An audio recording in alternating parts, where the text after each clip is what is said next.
Hi there. If you have found this feed, it's likely because you did a little search for this obscure thing called Grab Bag Collab, and this is what you found. Congratulations! This is the free feed for GBC, where we drop occasional episodes to show the outside world what's available on our Patreon-based subscription network. You see, Grab Bag Collab is an egalitarian network launched by me, journalist Amber Hunt, along with journalist Amanda Rossman and Tony Award-winning actor Daisy Egan. We release a bunch of exclusive shows via Patreon. That's at patreon.com/grabbagcollab. And those include passion projects that likely wouldn't get picked up by a major podcast network because it's really hard to sell a podcast idea nowadays unless you're already a bona fide celebrity.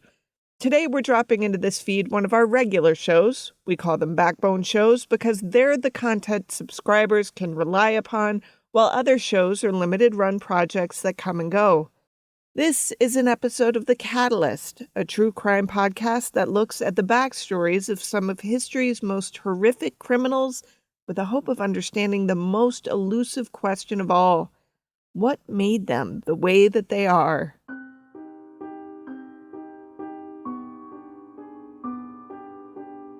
People interested in true crime are always baffled by the why. Why would someone do these things? What path in life could possibly have led them to commit such atrocious acts? In this podcast, we aim to explore the upbringings and backgrounds of some of history's worst criminals, but with a twist. Because we want you to set aside what you already know about them, we won't use their names until the end of the show, so you can listen anew and hopefully get insight into the question that haunts us the most. Why did they do it? Join us as we explore The Catalyst.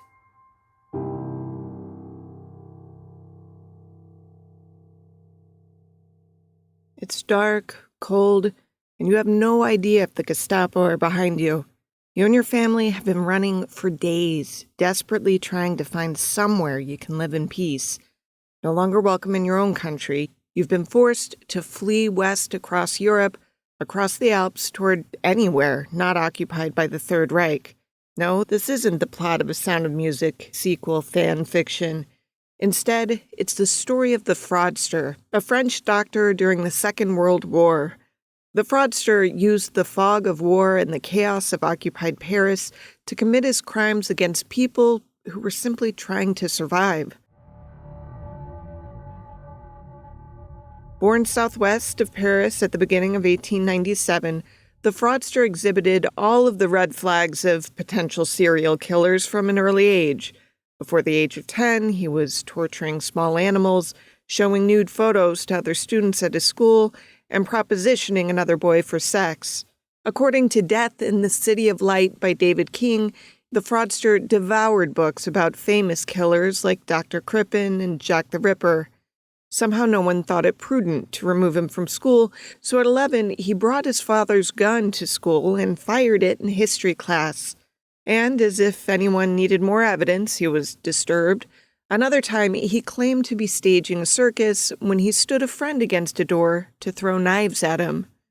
The only people who were concerned, or at least concerned in any kind of documented way, were the Fraudster's parents. When the boy was between ages 10 and 12, his mother and father repeatedly took him to doctors for seizures, sleepwalking, and bedwetting. To make matters worse, the Fraudster's mother died in 1912, and his father took a new job 15 miles away. The boy, along with his brother, were sent to live with an aunt. Unsurprisingly, he was soon expelled from school there. It would happen again when he rejoined his father, with the new school citing unruly behavior and, quote-unquote, overexcitation. His criminal behavior continued to escalate as he approached adulthood. At 17, he broke into a mailbox and was charged with damaging public property and mail theft. During trial, a psychological evaluation was finally ordered on this child. On March 26, 1914, the Fraudster was diagnosed as an, quote, abnormal youth suffering from personal and hereditary problems which limit to a large degree his responsibility for his acts, end quote. Because of this diagnosis, the judge dismissed the charges, saying that the boy appeared to be mentally ill. The fraudster was expelled from 2 additional schools before finally graduating from a supposedly special academy in July 1915. Historian David King revealed that this special academy was actually private tutoring by his uncle, a math teacher. The fraudster had the unfortunate luck to graduate in the first year of the Great War, known better today as World War I. France was embroiled in a war the likes of which Europeans had never seen, and 6 months later, the fraudster was drafted into the infantry. Deployed in November, he fought near the Belgian border until he was wounded. According to King, another person who fought on the same battlefield as the fraudster estimated that the French there lost 100 men a minute. The victim of a gas attack, the fraudster was also struck by grenade fragments, tearing an almost 3-inch gash into his left foot. Evacuated from the front, his injuries healed, but doctors noticed his severe symptoms of mental illness. World War I was the first large-scale war where psychology and psychiatry were considered, at least a little bit, when treating soldiers from the front. The fraudster was sent to a series of facilities, but was soon charged with stealing army blankets, leading to a stint in one jail before again being sent to a mental health facility. His list of diagnoses was growing longer and longer each year. It now included mental depression, melancholia, obsessions, and phobias. This was enough to again rule him not guilty by reason of insanity or mental defect. But it wasn't enough to keep him from the front. Mental illnesses, like shell shock, aka PTSD, would not be treated with any kind of seriousness during World War I. Soldiers who suffered through the severe trauma of the trenches and recovered in the quiet of the French or English countryside, a la Downton Abbey, were often sent back to that front, only to have a panic attack or breakdown when returning to the scene of their trauma. According to a Guardian article, 306 British soldiers and more than 600 French soldiers were executed by firing squad for cowardice when they ran from the trench. Those governments now admit that many of those executed were suffering from mental illnesses. Anyway, the fraudster was sent back to the front in June 1918. Like many of his comrades, he was quickly overwhelmed at being back in the trenches and suffered a nervous breakdown. Figuring it was the only way out, he shot himself in the foot. While being transferred away from the trenches, he had seizures at the railroad depot in Dijon and remained unconscious for most of the day. This latest incident caused him to be put on leave for 3 weeks to recover. But it was still World War I, and every soldier was needed. After all of the behavior the fraudster had displayed in his 2 years, the French army still put him into a new regiment in September 1918. A ceasefire went into effect on November 11, 1918, sending representatives to Paris for treaty negotiations. Soldiers remained enlisted until the treaty terms were finalized, so the fraudster continued to flit around the French military system. In March 1919, another psych eval was done, this time after complaints of headaches and erratic behavior. The laundry list of diagnoses now included amnesia, sleepwalking, depression, and suicidal tendencies. Finally, enough to get him discharged from the army, the fraudster was first given a 40% disability pension, but when it was reviewed a few months later, it was reassessed to 100%. That same report recommended that the fraudster be committed to an asylum. The author of that report got their wish, but definitely not the way they imagined. The fraudster took advantage of post-war programs offering accelerated education for veterans. And what kind of accelerated education did he complete in only 8 months? A medical degree. Exactly the job you want someone to train for less than a year. After a 2-year internship, he was granted his medical degree in December 1921. This severely mentally ill man, at only 25 years old, was now a fully licensed doctor, free to treat whomever he wished. Prepared to launch a new life, the fraudster moved to a small village east of Dijon and set up practice. The cathedral was commissioned in 1163, but that wasn't the only thing in the village that was old. The only other doctors in town were 2 elderly ones, and the fraudster set himself apart from them. His advertisements heralded a new, young doctor with the knowledge and energy to keep up with the latest methods, especially compared to those two geezers in town. As his practice grew, the fraudster would secretly sign patients up for the state medical assistance program, allowing him to bill both the patient and the French government. Getting paid twice for the same visit was only one of his schemes. He also favored prescribing highly addictive narcotics, even to children, as a way of creating repeat customers. A pharmacist once complained about a dose that was so high it may have killed the child it was prescribed for. The fraudster reportedly said, quote, "Isn't it better to do away with this kid who's not doing anything in the world but pestering its mother?" End quote. In 1922, his disability payments needed recertifying, which required another psych eval. He refused, calling the exams a disagreeable bit of exhibitionism. The payments continued to come at 100% disability until July 1923. The fraudster then consented to an exam, and it was found that he likely had been having seizures because scars were found on his tongue, probably from biting down. Still, 100% disability seemed a little generous. The fraudster decided not to put up a fight and agreed to have his checks cut to 50%. 5 years after moving to the village, he began an affair with Louise Delaveau, the daughter of an elderly patient. During the few months they had together, I guess they dated. There was a robbery and a fire at the patient's home, and then, within a few months, Louise disappeared. If friends asked the fraudster, he would explain that they had had a fight so bad that she stormed out of town without saying where she was going. When police interviewed neighbors in May 1926, they remembered seeing the fraudster carrying a large trunk out of his car, which just so happened to be like a trunk that had been fished out of the river several weeks later. Inside of that trunk were the remains of a young woman who had been dismembered. The advanced state of decomposition meant that no identification could be made. Police, obviously, ignored this coincidence. Louise was dismissed as a runaway when, in fact, she may have been the fraudster's first victim. Not long after Louise disappeared, the fraudster decided to... Go ahead, can you guess? I bet you didn't. He decided to run for mayor. Because it was a bitter campaign, he decided to play dirty by the summer of 1926. That's 2 months after Louise's disappearance, by the way. And he hired someone to disrupt a debate. After he finished speaking, the person he had hired cut the power to the venue, which in turn blacked out the entire village and started fires. And the result of this property damage and chaos? Well, the fraudster won in a landslide. He won even though it was known around town that he was a kleptomaniac. The stealing didn't stop when he took office either.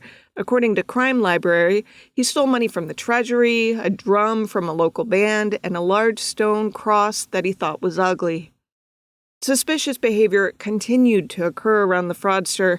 He attempted to, at least outwardly, lead a normal life. He got married in the summer of 1927 to the 23-year-old daughter of a wealthy landowner who gave birth to their son the next year. But domesticity certainly didn't dampen his impulses. In the spring of 1930, a fire broke out at the home of Armand de Bavay, an activist who, according to David King, owned a dairy co-op outside of the village.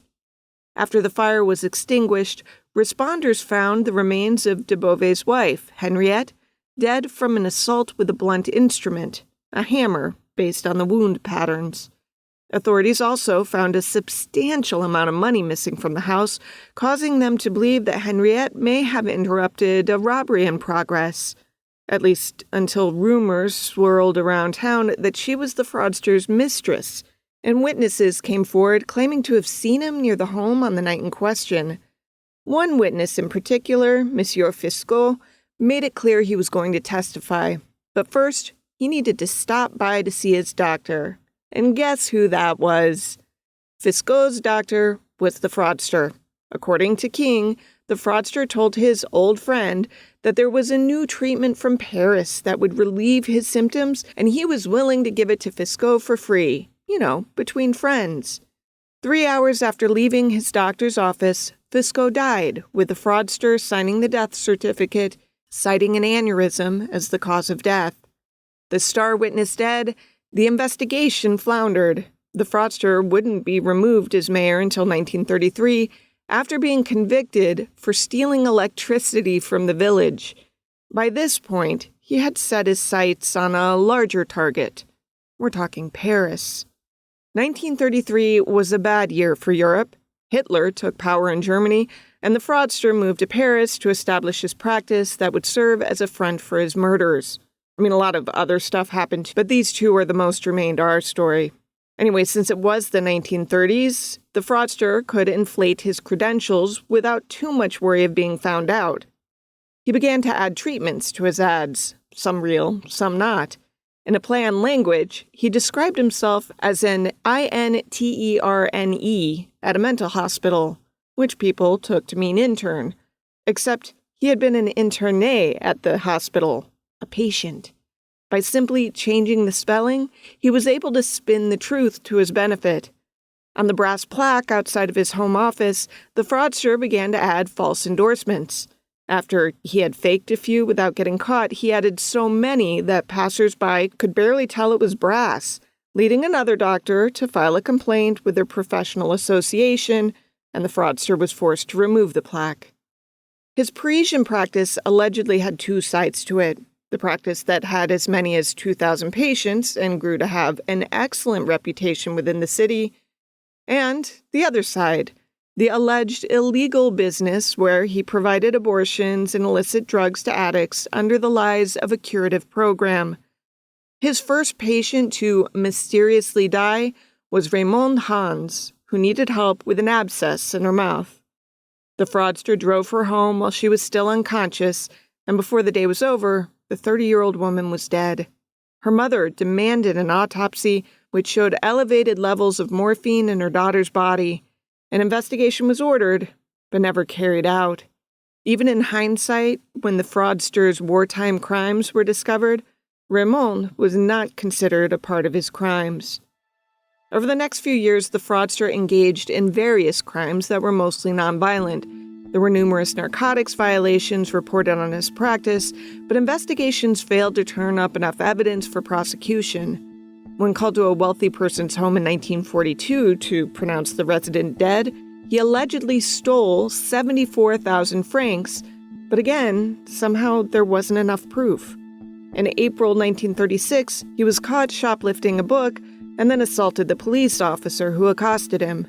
Escaping on foot, the fraudster turned himself in, citing his medical records from the military as proof that he was not responsible for his behavior. It once again worked. He was acquitted on the grounds of insanity and was quietly admitted to a mental health facility. Intimately knowing the system, he was able to gain his release only 7 months later, in February 1937. The next 2.5 years were relatively quiet, with tax fraud being his only crimes. But everything changed, for everyone, in September 1939. German troops marched into Poland, catapulting Europe into a second world war, only 20 years after the first. As the invasion continued east, German troops also marched west, invading Denmark, Norway, Holland, Belgium, and then finally France. The number of people wanting or needing to flee France increased exponentially. Artists who enjoyed the glowing 1920s in Paris, think James Joyce, Gertrude Stein, Henri Matisse, and more, fled, many to America. For those who couldn't afford steamships or air tickets, they'd resort to anything with wheels. Roads were clogged with hundreds of thousands of cars, many abandoned as they ran out of gas. On June 22, 1940, 40,000 French troops surrendered to the Nazis and occupied Paris. Being occupied by the Nazis allowed for a network of illicit and black market dealings, and the fraudster wanted his share.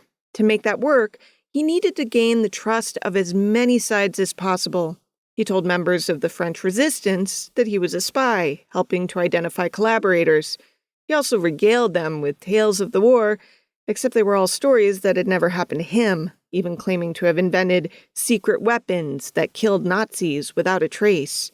the fraudster reveled in spinning tales of setting booby traps around Paris to kill the occupiers. But none of it was true.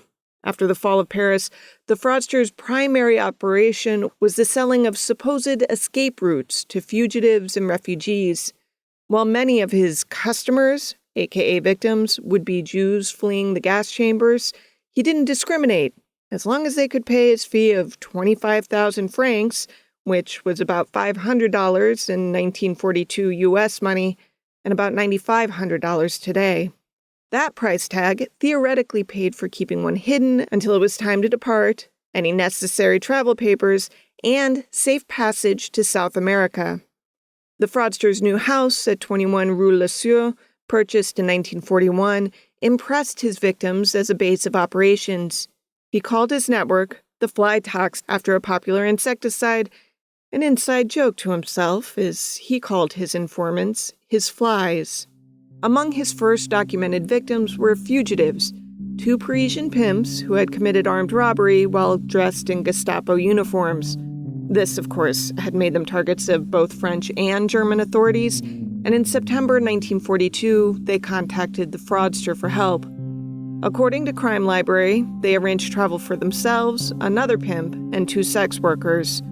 All vanished into 21 Rue La Sueur, and the fraudster was later heard boasting of, quote, killing 3 pimps and their women, branding all 6 as Nazi collaborators, touting their executions as his patriotic duty, end quote. From here, the number of victims increased rapidly. Like previous Catalyst subject, Dr. Harold Shipman, the fraudster had hit upon a system that worked. Nellie Denise Houghton was a pregnant newlywed who came to him for an abortion and was never seen again. Dr. Paul Leon Bronberger, an elderly Jewish man who wanted to escape with his wife, disappeared without a trace. A month after that doctor disappeared, the Nellers, another Jewish family, vanished after having a planning session with the fraudster. Same with the Wolf family and their 6 friends. 1942 saw the Allied invasion of North Africa, aka Operation Torch, and it also saw dismembered bodies being fished out of the River Seine. Among the remains were 9 heads, 4 thighs, and, quote, sundry other mutilated pieces, end quote. French authorities struggled to identify the victims with decomposed pieces to work with, and the Gestapo didn't care much. They were far more worried about the possibility of a network that aimed to help people escape to freedom. The Germans, having been tipped off about this fly tox network that was helping people escape, decided by May 1943 it had to be stopped. They were ready, so they set a trap. See, the biggest problem, besides the rampant killing and dismembering, was that the fraudster blatantly advertised his services. Whether it was greed or his desire for more victims, or a combination of both, he exposed his own network. In early 1943, an informant for the Gestapo named Charles Beretta infiltrated his organization, feeding any important info back to the Nazis. By May, they were ready to make arrests, targeting 3 men who worked within the fraudster's network. After hours of torture, those men gave up their leader. The fraudster joined them in prison as the Gestapo searched his properties. Well, all of his properties except 21 Rue La Sueur. Somehow, that address wasn't listed or was left off a list, so he and his compatriots were questioned and tortured for 8 months, but only about their network smuggling Jews and French resistance out of the country. After 8 months with no confession or new information, they had no choice but to release the fraudster and the 3 others. And in an ironic twist, those 8 months gave the fraudster more legitimacy as a true member of the resistance. He had now paid his dues. By March 1944, he would have to cash in those favors. Authorities had uncovered their error and found 21 Rue Le Sueur, and the fraudster was on the run yet again. And how did they discover the house? Well, neighbors complained when thick black smoke began to flood into their homes. The smoke had begun 5 days before, and now it was getting warmer, and neighbors couldn't even open the windows.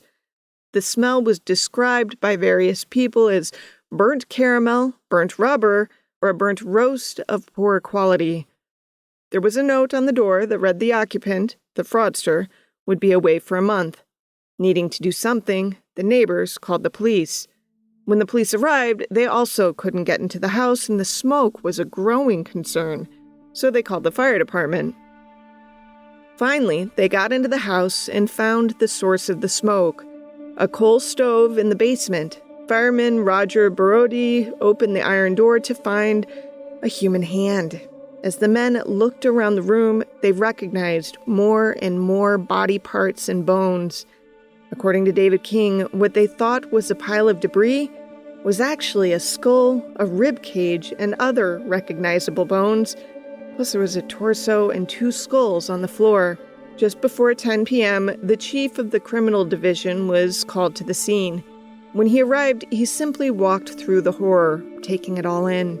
He and other officers walked into the courtyard and found a smaller building that had what looked to be a doctor's study, and then a bare room with walls of cement that had no windows or furniture. As he was examining the room, the chief discovered a viewing lens that had been fitted into the wall at about 6 feet high. It did not take an experienced lawman to know that this was where victims likely met their end. Exiting this torture room, the police officers moved to the old carriage house that seemed to be a storage space. On the ground, they found a pile of rusty scrap iron, and when they removed it, they found a pit. As soon as they engaged the pulley to lift the iron lid, a horrible stench hit them. Shockingly, the chief climbed down into the pit and stepped into what he realized was a, quote, revolting mix of quicklime and decomposing bodies of varying stages, end quote. Patients and those within the resistance still loyal to the fraudster offered their homes and safe houses to him. If asked, he would always spin a tale of the Gestapo wanting to execute him for killing Germans and collaborators. Trying various disguises, the fraudster settled on a beard and changed his name to Henri Valery. Once Paris was liberated by the Allies in September 1944, he joined the new French Forces of the Interior, a version of the Territorial Army or National Guard, and earned a commission as a captain. In an excellent example of a white man failing upwards, the fraudster was put in charge of counter-espionage and interrogation of prisoners. But he couldn't let go of his old ways. When 2 soldiers under his command were seen robbing and then killing the elderly mayor of a small town, he arrested not the soldiers, but the witnesses. The investigation was quashed, and the thieving soldiers ran off with their booty. Coincidentally, an article was written 3 days later that condemned the fraudster, calling him a soldier of the Reich. Outraged, the fraudster wrote to his old attorney, the one who had defended him years earlier in his many drug cases, and said he needed to fight these filthy Kraut lies. This letter convinced authorities that the fraudster was still in Paris and a dragnet was issued, with none other than Captain Valery as part of the hunt. That this monster's final moments of freedom came the morning of Halloween seems kind of fitting. While at a metro station, he was recognized, not as Valery, but as the fraudster, and he was promptly arrested. Among his belongings were a gun and 50 documents for 6 different identities. A New York Times article from July 1944 reported that he was arrested in a German SS uniform, having sworn allegiance to Hitler. While that hasn't been proven, it wouldn't be a stretch, as self-preservation was a major driving force for the fraudster. When the authorities presented him with the evidence found at 21 Rue La Sûre, the fraudster didn't seem particularly concerned. Yes, he had killed 4 people, but those people were enemies of France, collaborators. He had been duty-bound to kill them as a patriotic Frenchman, a member of the resistance. He claimed that there had been no bodies at the horror house until he began his 8 months prison stay. After his release, he came home to find the corpses and assumed the bodies were collaborators that had been dumped there by members of the resistance. In a Baltimore Sun article, the fraudster was actually quoted as calling the corpses in his house a practical joke. While in a preliminary court hearing, he said, quote, "Undoubtedly, my friends wanted to play a joke on me upon my return," end quote. Authorities housed him on death row while trying to corroborate his claims. If he had been such a crucial member of the resistance, surely others would know him. But they only knew him as a small-time side player. There were no records nor anyone who would testify to any of his tall tales, causing prosecutors to dismiss his entire story. The fraudster was charged with murdering 27 victims for plunder, estimating 200 million francs in cash, gold, and jewels that was never recovered. That's worth about an estimated $4 million today. The trial began on March 18, 1946, delayed by the end of the war and creation of post-war France. Defended once again by Florio, the former attorney in the drug cases, the fraudster stood in front of a 3-judge panel and a jury of 7 men. Families of suspected victims hired 12 civil lawyers to assist prosecutors. His defense was entirely based upon his victims being either Nazis or collaborators, or they had escaped and, in his words, quote, "South America is a big place," end quote. He couldn't possibly disclose the secret weapons he created in open court because it would harm France. According to the Baltimore Sun, the fraudster spoke for 4.5 hours, weaving a, quote, "story of intrigue, plots, and counterplots that extended into 3 continents and many nations, including the United States," end quote. Florio's closing statement continued this theme, painting the fraudster as a hero of the resistance in such a stirring manner that those in the gallery gave him a standing ovation. But the argument didn't have the same impact on those who held the fraudster's life in their hands. After deliberating for only 3 hours, he was convicted on 126 criminal counts, including 26 premeditated murders. Given the grave nature of the crimes, the death sentence was a foregone conclusion. Appeals were immediately filed, citing 2 specific issues. The first held the most promise. Jurors and the judge had reportedly discussed the case with each other. Just days into the trial, reporters overheard one of the 3 judges and 2 jurors chatting and heard them call the fraudster a demon and an appalling murderer. He had tried for a mistrial at the time, but was denied, with the 2 offending jurors just being replaced. In his appeal, he stated once again that a mistrial should have been granted due to the behavior. The second issue he challenged was that some of the victims' families had perjured themselves. They had clearly lied about their loved ones being dead. Obviously, their family members were in South America. All appeals were rejected, and the death penalty was confirmed. As the date grew close, guards reported that the prisoner seemed calm while refusing to see a priest, saying he'd prefer to take his baggage with him. On the scheduled day of execution, the guillotine malfunctioned. On May 25, 1946, a portable guillotine, because sure, that was a thing, arrived at the prison to do the job. Apparently, when it's a portable guillotine, it needs to be assembled. At mid-century, condemned prisoners in France were offered a glass of rum and a cigarette. The fraudster turned down the rum, but accepted the cigarette. As he smoked it, he met with the prison chaplain for his wife's sake, telling him, quote, "I'm not a religious man, and my conscience is clean," end quote. Before his hands were tied, he signed a register of the damned. His neck was shaved, and the collar was cut from his shirt, both to make it easier to line up the guillotine blade. According to the New York Times, public executions had been banned in France for several years, but a few were permitted to watch this particular execution. One witness, Dr. Albert Paul, said the fraudster, quote, "moved with ease toward the guillotine as though he was walking into his office for a routine appointment," end quote. At 5:05 a.m., the guillotine blade dropped, and the head of Dr. Marcel-André Henri Petitot, a.k.a. the Bluebeard of Paris, dropped into the wicker basket, a smile on his face. A truck picked up his body and took it to the cemetery while an official note was posted on the prison gate.